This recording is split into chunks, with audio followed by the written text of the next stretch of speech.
né, o professor Francisco, ele possui graduação em medicina pela Universidade Federal do Rio Grande do Sul. Ele é doutor em farmacologia pela Universidade de São Paulo. Ele é professor titular da farmacologia, titular da Faculdade de Medicina de Ribeirão Preto, né, da Universidade de São Paulo, a USP.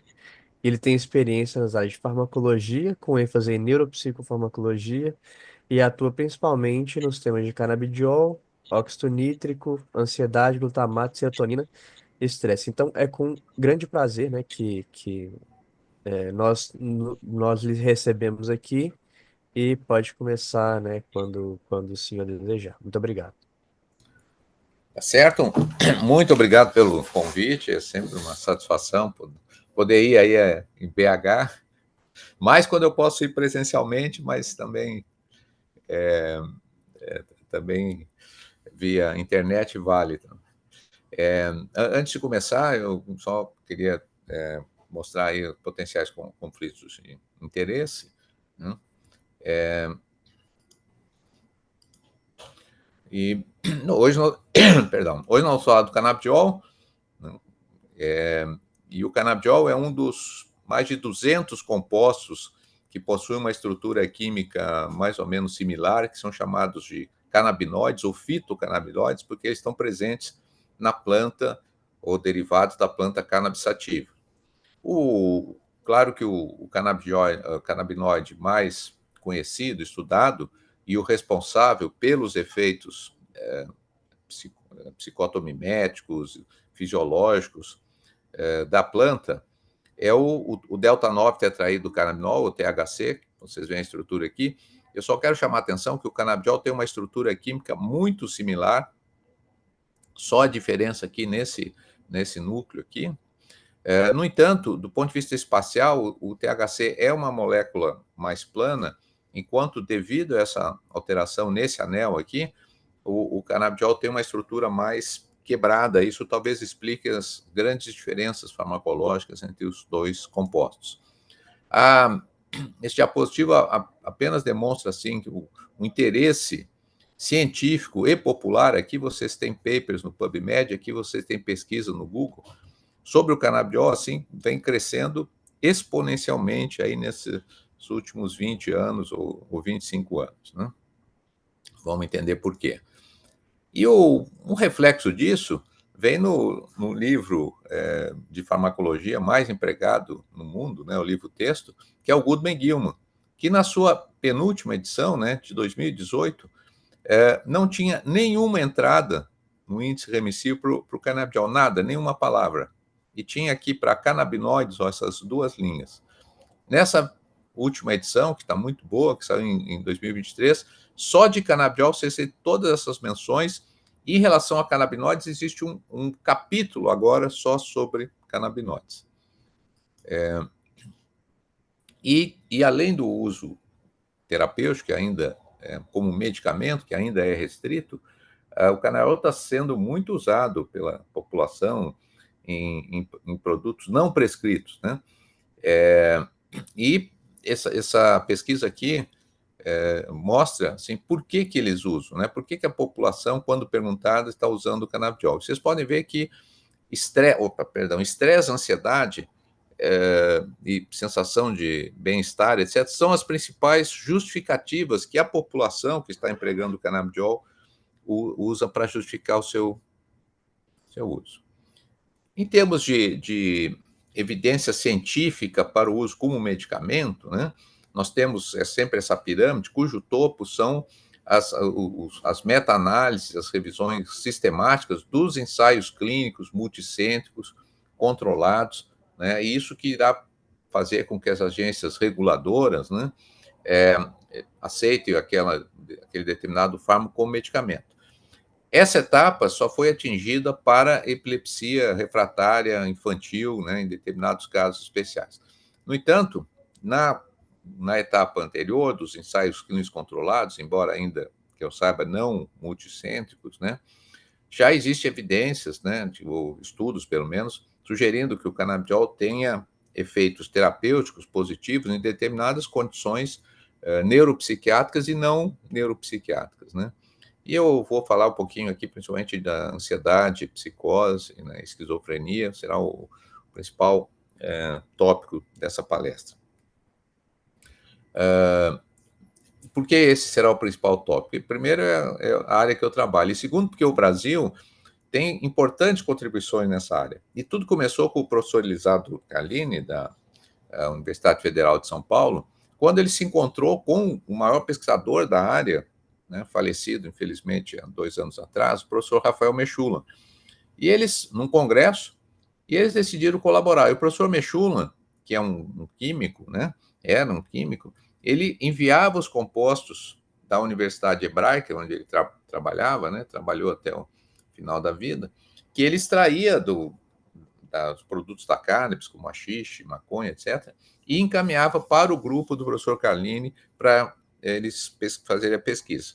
E esses estudos iniciais mostraram que o canabidiol não era um composto inativo, porque quando foi no laboratório do professor Mechoulam que o canabidiol foi finalmente isolado, quando se injetou canabidiol, quando se injetava canabidiol em roedores, não se observava os efeitos típicos produzidos pelo THC e se imaginou inicialmente que ele fosse inativo. Depois, graças ao trabalho lá do professor Carlini, se verificou que ele sim podia produzir alguns efeitos, até alguns similares ou complementares ao THC, como analgesia aqui na placa quente, mas ele também era capaz de antagonizar alguns efeitos do THC. Por exemplo, aqui é catalepsia, manutenção dessas posturas anormais, que aparece com doses elevadas do THC. Vocês podem ver que o uso concomitante do CBD antagoniza esses efeitos. Isso, e o grupo do professor Carlini, ele sempre teve essa abordagem que depois ganhou o nome de translacional. Então, eles começaram com a abordagem translacional, antes disso existir oficialmente. E aí, dentro do grupo, né, o professor Antônio Zuardi, que é um psiquiatra clínico, né, formado aqui em Ribeirão Preto, estava fazendo seu doutorado sob orientação do professor Carniol e supervisão do professor Carlini. E baseado nesses efeitos pré-clínicos, então, dentro dessa visão translacional, disse, bom, o que acontece no ser humano? E aí um trabalho muito importante foi o doutoramento do Zuardi. O Zuardi mostrou que já sabia, doses altas de THC em humanos, né, produzem ansiedade e efeitos chamados psicotomiméticos, semelhantes à psicose, né, como pensamentos desconectados, hiperagogia, etc. E o canabidiol, como tinha sugerido pelos estudos pré-clínicos, antagonizava esses efeitos. Como já sabia, olha, o canabidiol não antagoniza todos os efeitos do THC. Naquela época nem se sabia que existiam receptores canabinoides, e o THC é um agonista parcial de um desses grupos, o CB1, então não sabia nada disso. Mas essa informação, olha, ele não antagoniza tudo. Se existir um receptor para o THC, o canabidiol não deve ser um antagonista. Então, talvez ele esteja produzindo isso por produzir efeitos contrários, ou ele ser ansiolítico e antipsicótico. Então, esse foi o início de tudo. O professor Zuardi foi contratado como professor aqui na Faculdade de Medicina de Ribeirão Preto, e foi nesse momento que eu cheguei, e eu queria fazer farmacologia clínica, né? E o único projeto que envolvia seres humanos era do Zuardi, que tinha se tornado orientador do programa de farmacologia, dentro da linha de pesquisa do professor Greff, que era, né, e é conhecido mundialmente pelas suas pesquisas com serotonina.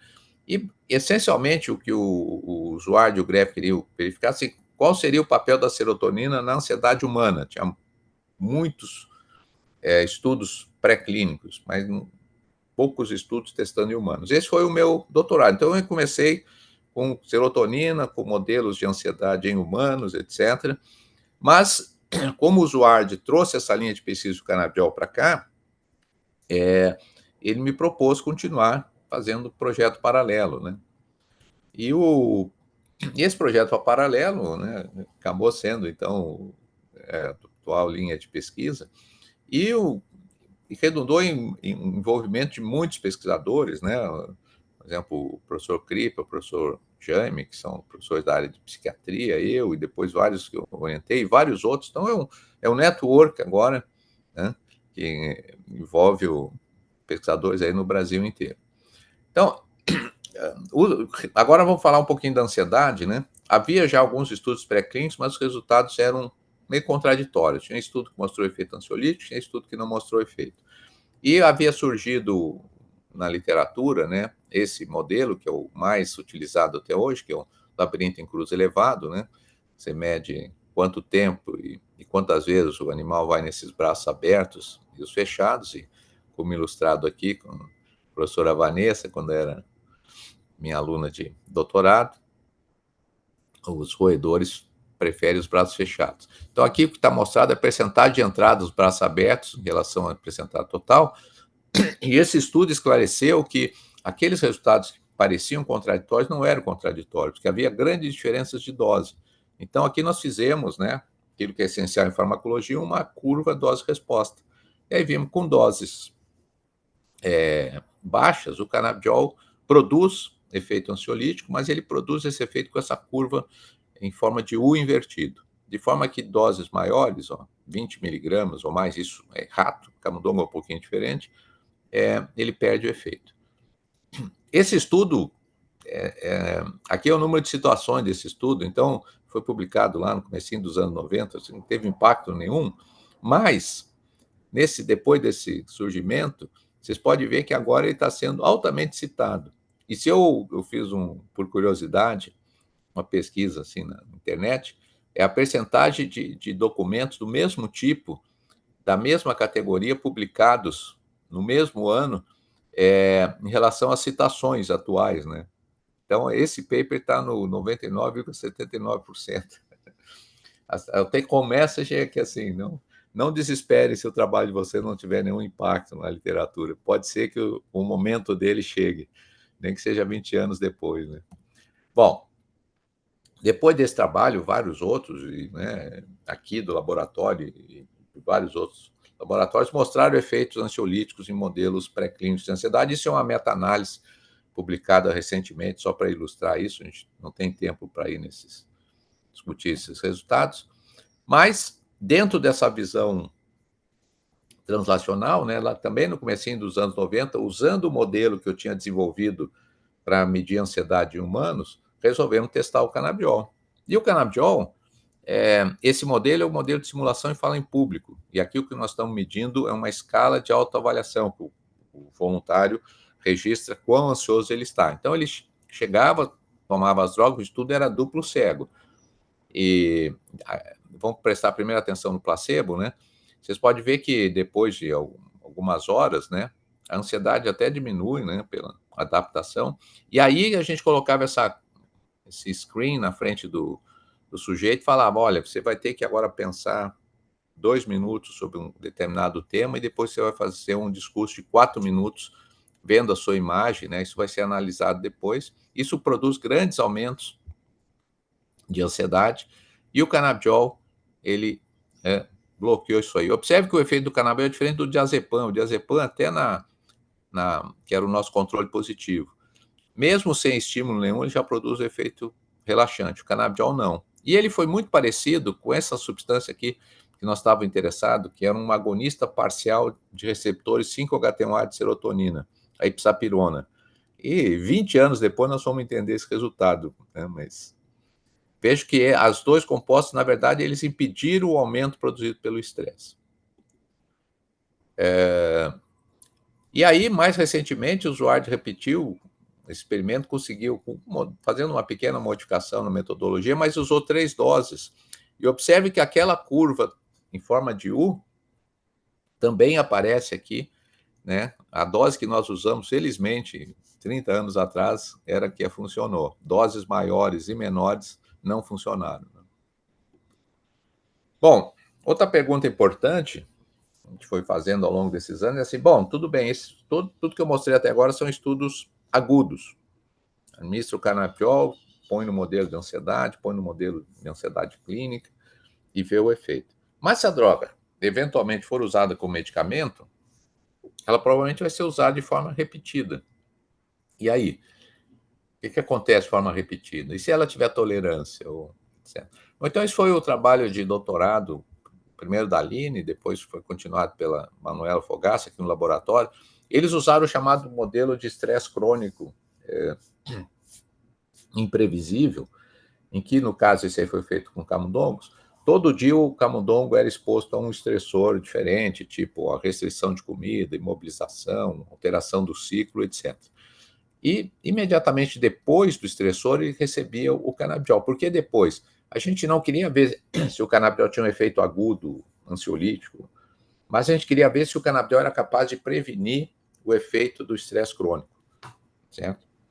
Isso foi feito durante 2 semanas, aí se esperava 24 horas ou mais para fazer os testes comportamentais e os neuroquímicos que a gente vai falar a seguir, certo? Então, eu só vou mostrar os resultados do labirinto, mas a gente usou outro modelo também de ansiedade, foram os mesmos. Observe que o grupo aqui é a percentagem de entradas nos braços abertos, tá? Então, o grupo estressado, ó, 1 semana, 2 semanas depois desse estresse, eles ficam mais ansiosos e o canabidiol reverte isso aí. O canabidiol também preveniu, ou preveniu, né, o desenvolvimento de alterações neuroplásticas associadas com estresse crônico. Por exemplo, diminuição de espinhas dendríticas, que aparece no hipocampo e no córtex pré-frontal. E a diminuição da neurogênese hipocampal, né, na região subgranular do giro denteado. Vocês podem ver aqui a gente está medindo com esse anticorpo contra essa dobocortina. Essa dobocortina ela marca o baby neurons, né, neuroblastos.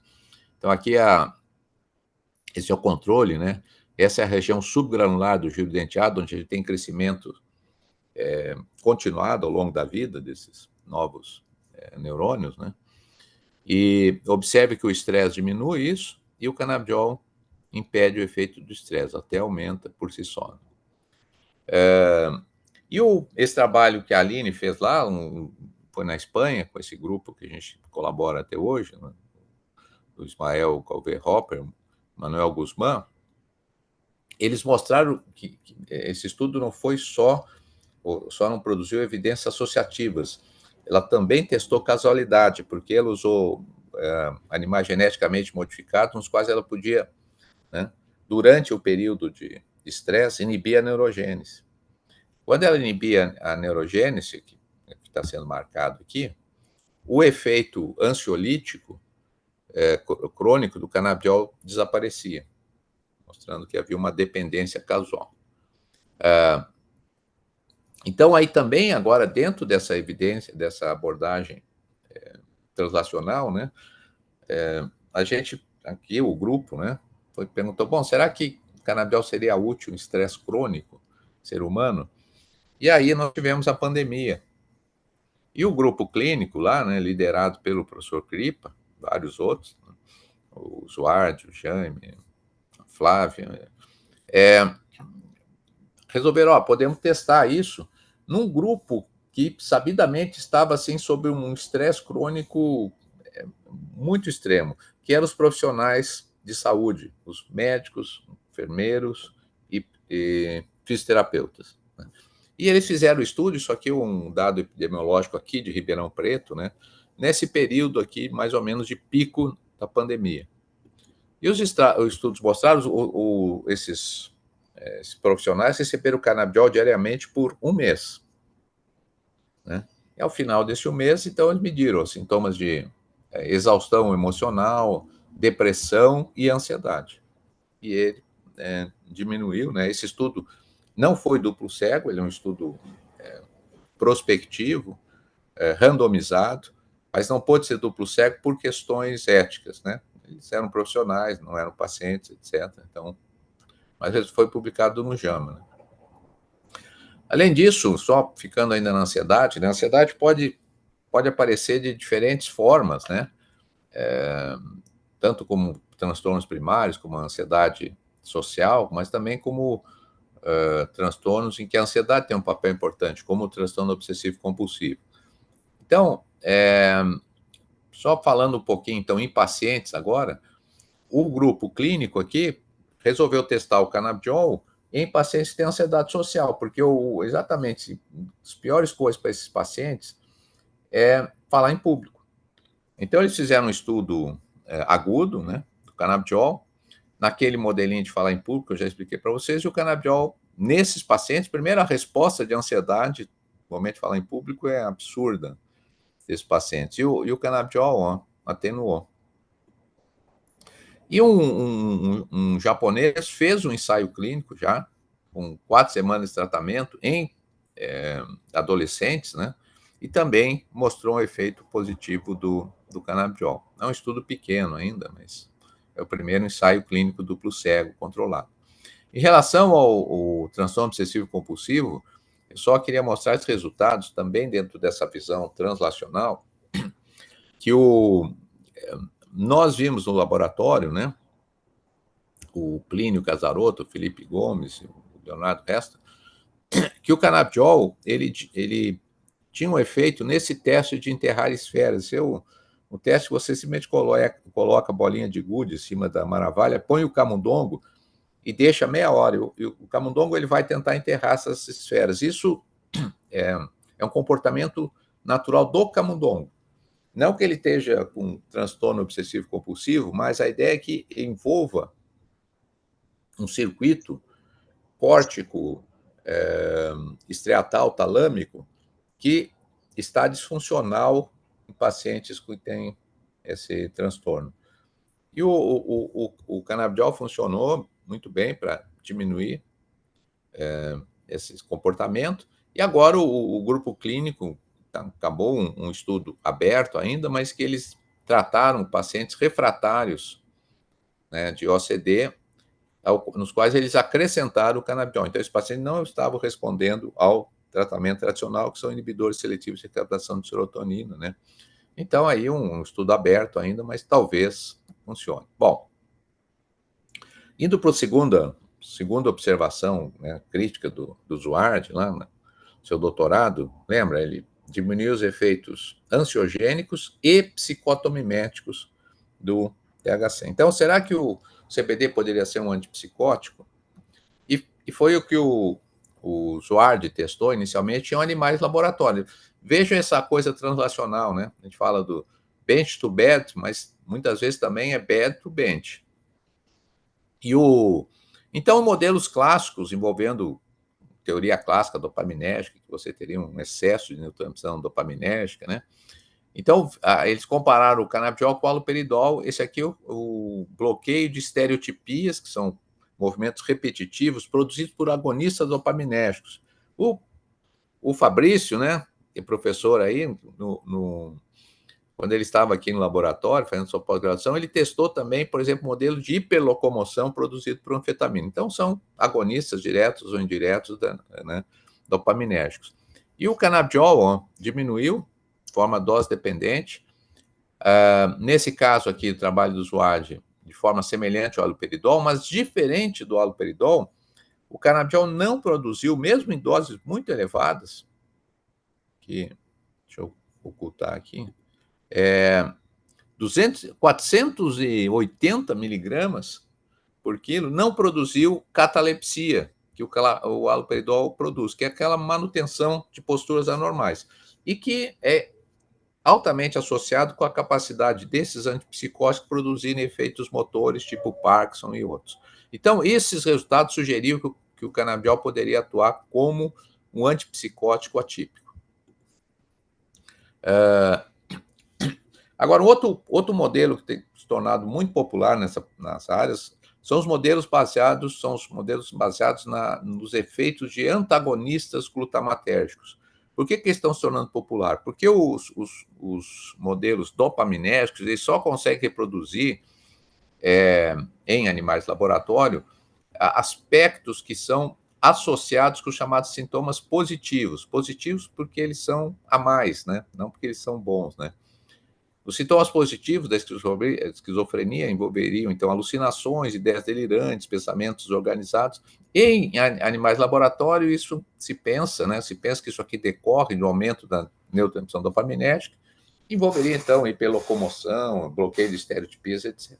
Mas esses modelos não reproduzem outros aspectos que talvez hoje são vistos até como mais importantes da esquizofrenia, como os chamados sintomas negativos, né? Por exemplo, a anedonia e problema de interação social, e cognitivos, né? Problema de memória de trabalho, etc. Certo? E os modelos baseados aí no antagonismo desses receptores de NMDA reproduzem isso. Aqui é só um estudo mostrando isso, né? Isso é um estudo clássico do Crystal.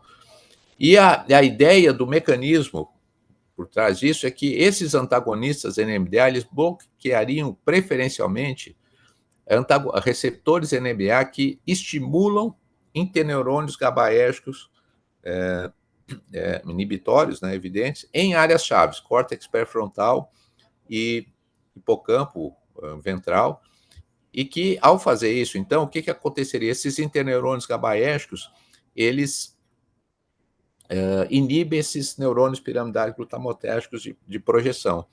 Então, haveria um aumento da atividade desses neurônios glutamatérgicos, certo? E isso seria responsável por esses efeitos. Bom, então, falando um pouquinho da esquizofrenia, hoje ela é vista como um transtorno de neurodesenvolvimento, na qual uma vulnerabilidade genética somada a insultos perinatais, né, deixaria a pessoa susceptível, durante a adolescência, período de grande estresse, a essa disfunção glutamatérgica. E isso levaria, então, eventualmente, aos primeiros episódios de esquizofrenia, né? Primeiros episódios psicóticos.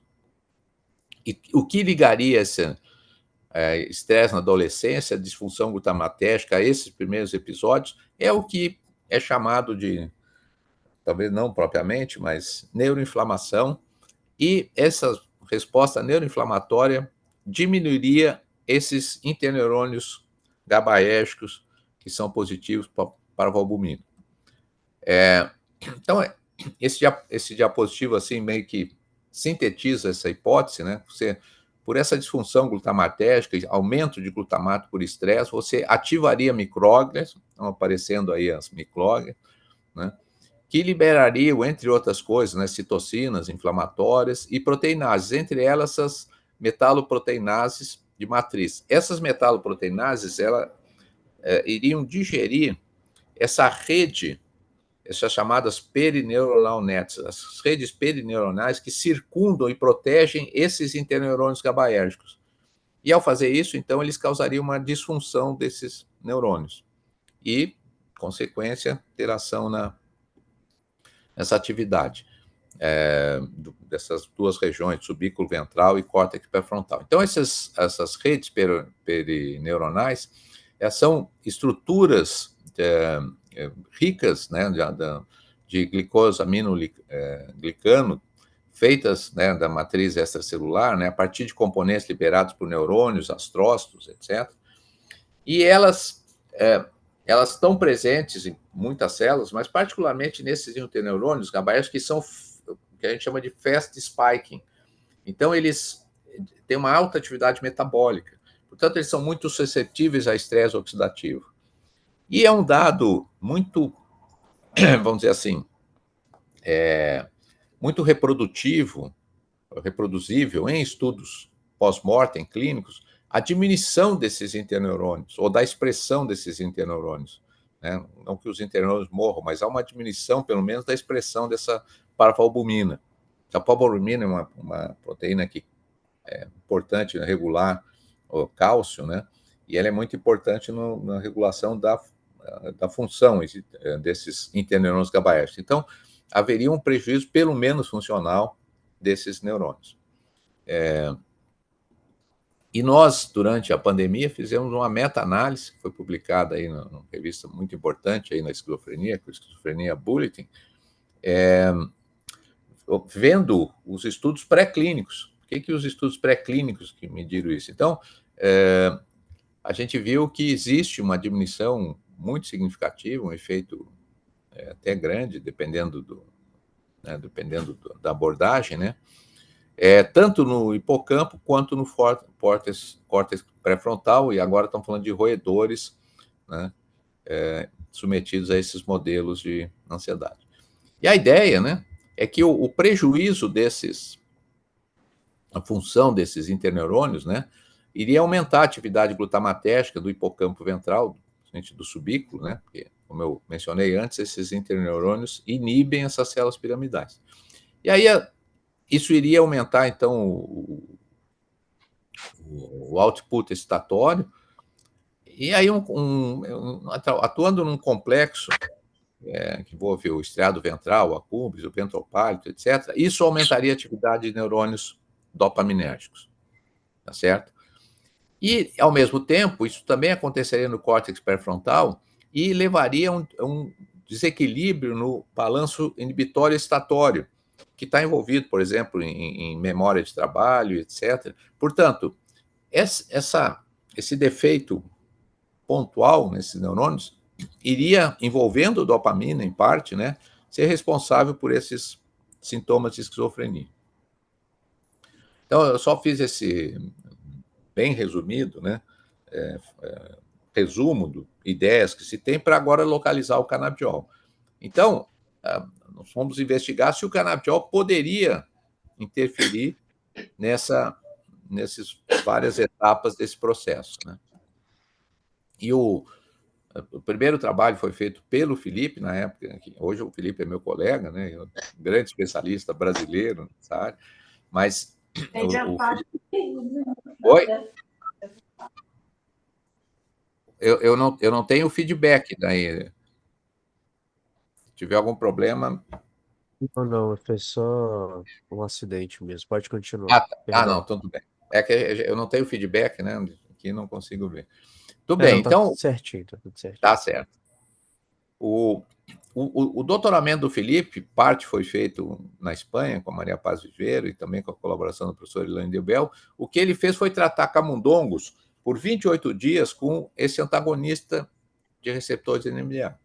E a partir do sexto dia, ele começou também a cotratar com o canabidiol ou a clozapina, que é o nosso antipsicótico atípico padrão, como controle positivo.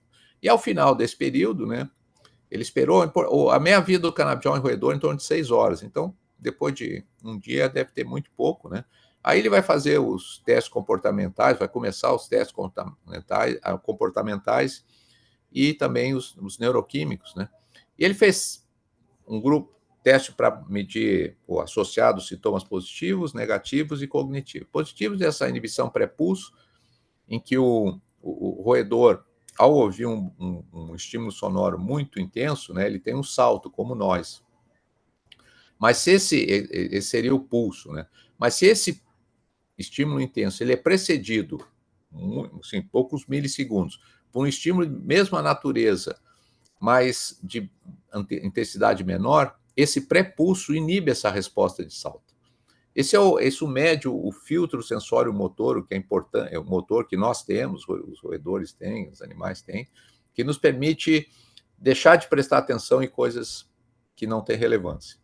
Isso é prejudicado no esquizofrênico. Se você pega um voluntário sadio e dá anfetamina, ou pega um rato e dá anfetamina, ambos vão ter prejuízo nesse filtro, né? Bom, e para medir memória, ele usou esse teste aqui de reconhecimento de objeto novo, que você coloca o camundongo aqui nessa arena com 2 objetos semelhantes, deixa ele explorar, tira o camundongo, espera 1 hora ou 24 horas, dependendo do tipo de memória que você quer avaliar, e troca um dos objetos por um objeto novo. Então, se ele lembra dos objetos, ele vai ficar mais tempo explorando esses objetos. Então, aqui são um sumário dos resultados. Isso aqui eu não vou dar em detalhes, mas essa é a percentagem de inibição pré-pulso.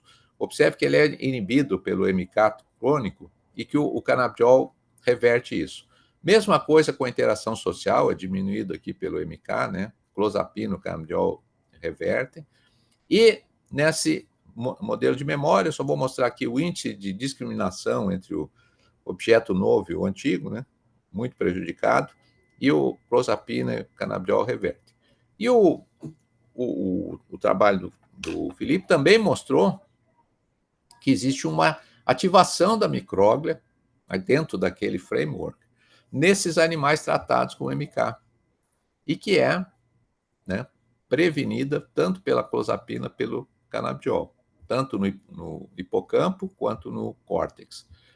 E ele também mostrou uma diminuição daqueles neurônios parvalbumina positivos, que são GABAérgicos, que é atenuado pela clozapina e pelo canabidiol.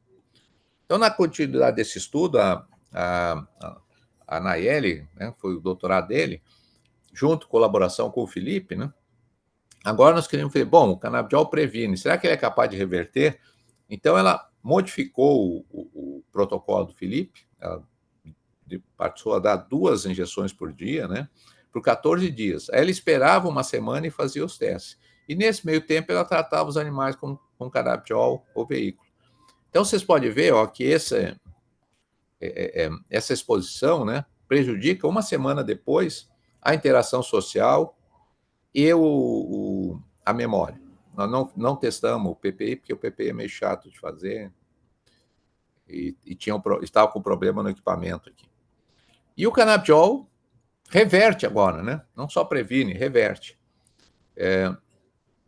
E ela foi fazer as análises neuroplásticas, né? E assim como o Felipe, ela também achou uma ativação da micróbio no subículo ventral e no córtex pré-frontal, né? Pré-límbico, que é revertido pelo canabidiol, né?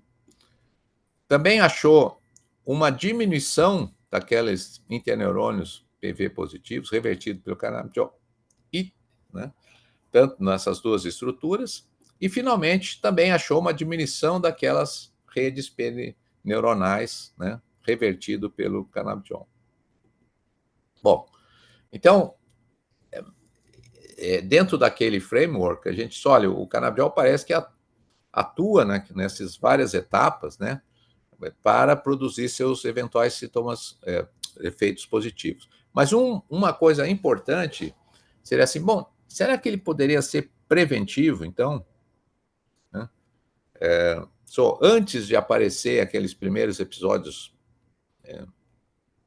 psicóticos, se a gente tratasse, então, os animais ou os seres humanos na adolescência, que são pessoas de alto risco para desenvolver sintomas psicóticos, será que ele teria um efeito positivo? E aí, então, e foi um modelo que né, o professor Felipe, do seu pós-doc, né, trabalhou com Anthony Grace, um grande especialista nessa área, né, e que usa muito esse modelo. Nós precisávamos um modelo de neurodesenvolvimento. Então, alguma coisa que, vamos dizer assim, afetasse o roedor no período perinatal, mas que produzisse alterações que fossem ser expressas quando o animal atingisse lá o final da adolescência, que é mais ou menos o que acontece com na esquizofrenia. E esse modelo, que é bastante usado na literatura, consiste na administração no dia embrionário 17, mas tem que ser nesse dia, desse antimitótico, chamado de MAN. Esse período equivale ao segundo trimestre da gestação no ser humano, e é quando está havendo grande migração de neurônios para as regiões corticais, etc. Bom, esses animais né, os filhotes dessas ratas que recebem esse antimitótico, quando eles atingem o início da idade adulta, eles têm aqueles mesmos déficits comportamentais que eu mostrei nos slides anteriores, né? Eles têm uma alteração no balanço excitatório e inibitório nas regiões corticais, principalmente de ritmo gama, que mede isso aí, está associado com memória de trabalho, e tem aumento da atividade dopaminérgica, certo? Então, e também nós mostramos, né, dentro daquela meta-análise, que eles também têm diminuição desses neurônios PV positivos nessas 2 regiões, né? Então, esse é o trabalho da Débora Fabres, está terminando, né? Claro, em colaboração com o Felipe, onde ela injeta o MAN, né, naquele dia gestacional 17, aí durante a adolescência ela trata os animais com uma dose baixa de CBD. E aí espera os animais virarem adultos e faz os testes comportamentais, no caso ela fez só o NOR, e mede a atividade eletrofisiológica dos neurônios dopaminérgicos, né, lá da área tegmental ventral. Então, o que vocês podem ver aqui, aquele índice de discriminação no teste de memória, ó, muito prejudicado pelo MAN, né? O MAN administrado nas mães dos ratos, né? E revertido pelo CBD, tá, na adolescência. E a mesma coisa com a atividade dos neurônios dopaminérgicos da área tegmental ventral. Então, existe um aumento dessa atividade nesses animais aqui, ó. Isso é revertido pelo canabidiol. E indo para a parte clínica, o primeiro estudo clínico administrar canabidiol para um paciente com esquizofrenia foi feito aqui em Ribeirão, colaboração com o Mechula, que mandou pelo correio para mim, né? Eu passava para o usuário, 40 gramas de CBD. E o CBD teve um efeito antipsicótico, né, semelhante ao haloperidol, né? Era uma paciente que tinha muitos efeitos adversos ao haloperidol. Então, e agora já existe 2 ensaios clínicos, não foi feito pelo grupo daqui, né? Mas esse aqui, feito por um grupo alemão, ele comparou, esse é duplo cego, com um antipsicótico típico, a misoprida, então o canabidiol teve efeito semelhante aqui, uma escala que mede manifestações de esquizofrenia, mas, como previsto pelos estudos pré-clínicos, não produziu efeitos extrapiramidais. E, mais recentemente, o grupo inglês adicionou o canabidiol e viu que ele tinha um efeito em pacientes que respondiam pouco aos antipsicóticos normais, ele aumentava esses efeitos. E esse grupo, né, do Phil Maguire, eles vão fazer, e já estão fazendo, um estudo clínico para testar essa possibilidade. Então, isso foi uma comunicação que saiu agora, mais ou menos recentemente, ainda é um grupo bem pequeno, mas ele mostrou que o CBD, né, melhorou os sintomas de pacientes que tinham alto risco para desenvolver psicose, né, pacientes adolescentes. E agora o Phil Maguire recebeu um mega financiamento, 16 milhões de libras esterlinas, para fazer um estudo do canabidiol e esquizofrenia, inclusive para testar isso. Bom, só para... Desculpa. Bom, em relação à depressão, eu só quero falar aqui duas coisinhas, 3 slides, que foi no nosso laboratório, a Tatiana Zanelati, aluna de C, que estava sob orientação da Sâmia, que fazia pós-doc aqui, o primeiro estudo sugerindo que o canabidiol poderia ter efeito antidepressivo, né, usando o nado forçado. Interessante que esse estudo, né, o canabidiol diminui a imobilidade no nado forçado, mas interessante que esse estudo também mostrou essa curva em U, que nós relatamos lá na ansiedade. Depois disso, vários estudos pré-clínicos, particularmente o grupo da Sâmia, mas de vários outros laboratórios, têm sugerido que o canabidiol poderia ter efeitos antidepressivos usando outros modelos, né? E recentemente o grupo aqui clínico, esse é um relato de caso, mas eles trataram 3 pacientes que eram resistentes a antidepressivo. E a adição do canabidiol, né, nos 3 pacientes, teve um efeito positivo. Bom, quais seriam os mecanismos farmacológicos envolvidos nesses efeitos do canabidiol? E aí, eu sempre falo que o canabidiol é uma Disneylândia para um farmacologista. Porque se você vai na literatura, vai ver quais são os alvos farmacológicos do canabidiol. Tem mais de 60.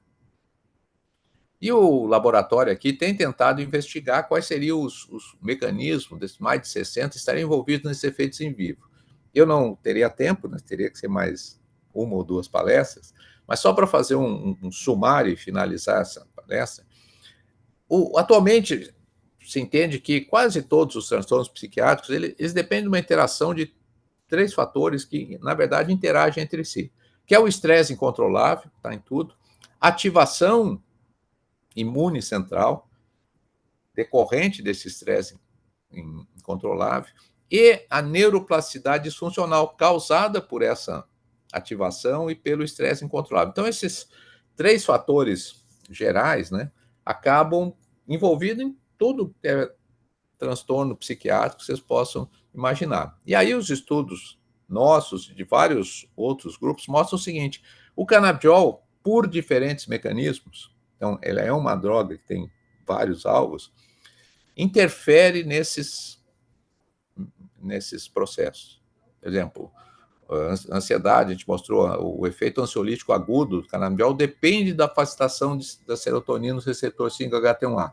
Lembre aquele resultado clínico que eu falei que ele não sabia, né? O primeiro estudo que mediu a ansiedade em humanos, eu falei, comparamos com a ipsapirona, que é um agonista 5-HT1A, né, parcial, e o efeito foi semelhante, mas nem chamou atenção. Muitos anos depois, aqui mostramos que esse mecanismo é importante. E vários outros, né? O efeito sistema imune, antioxidante, anti-inflamatório, etc., que vão talvez explicar esses efeitos. E quero deixar de finalizar, né, agradecendo aí. Eu não fiz nada desse trabalho, exceto aquele primeiro, alguns dos primeiros, mas tudo foi feito então, por esses fantásticos colaboradores, né, chamando a atenção aqui para Dani e Fabrício, que são professores de vocês aí. Então, obrigado. Eu vou parar agora de compartilhar. Opa.